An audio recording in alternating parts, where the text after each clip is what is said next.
Good afternoon বন্ধুরা, আশা করি তোমরা সবাই খুব ভালো আছো আর আমিও খুব ভালো আছি।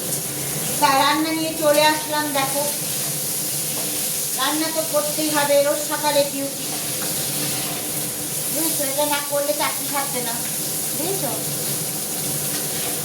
তাই এটা করতেই হবে, তাই বসিয়ে দিয়েছি। ভাত হয়ে গেছে, ভাতটা তোমাদের আর দেখালাম না বন্ধুরা।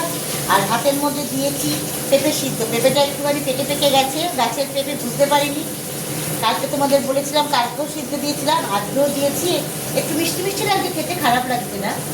তা হচ্ছে পেঁপে ভাতে দিয়েছি। আর এখানে কি বলো তো, বেগুন পুড়িয়েছি। আজকে কিন্তু বেগুনের আইটেম কিন্তু ঘুরিয়ে দিয়েছি, আজকে আর ভাজা রাখিনি, কিন্তু আজকে পোড়া। তা বেগুন পোড়া করেছি। এবার এটার মধ্যে কাঁচা তেল দিয়েছি, লবণ দিয়েছি, আর বেগুনটাকে ছাড়িয়ে রেখেছি। আর এখানে দেখো কাঁচা লঙ্কা, ধনে পাতা আর কাঁচা পেঁয়াজ কুচিয়ে রেখেছি। এটা ধুয়ে বেগুন পোড়াটার মধ্যে মাখবো। আর আরেকটা আইটেম হবে, এই দেখো বাঁধাকপি, ধনে পাতা, পেঁয়াজ, কাঁচা লঙ্কা কুচিয়ে নিয়েছি। এবার এটাকে বেশ লবণ দিয়ে চটকে জলটা ফেলে দিয়ে তারপর চালের গুঁড়ি, বেসন দিয়ে খাওয়ার সময় ভাজবো। এত মেখে টেখে রেখে দেবো, খাওয়ার সময় ভাজবো, বুঝেছো? আর হচ্ছে আন্ডা কারি। সানডে মন্ডে রোজ খাও আন্ডে, বুঝেছো? আন্ডা কারি। তা এটা একটু মানে মাখা মাখা নাকি ঝোল ঝোল টাইপেরই করবো, একবারে মাখা করবো না, কারণ ডাল গুলোতে করিনি, সেই জন্য হচ্ছে একটু ঝোল ঝোল টাইপের হচ্ছে করবো বন্ধুরা।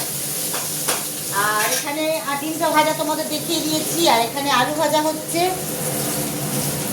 এই দেখো একদম মাংসের মতন করে ডুমডুম করে আলু ভাজা করছি, আলু ভাজা হচ্ছে।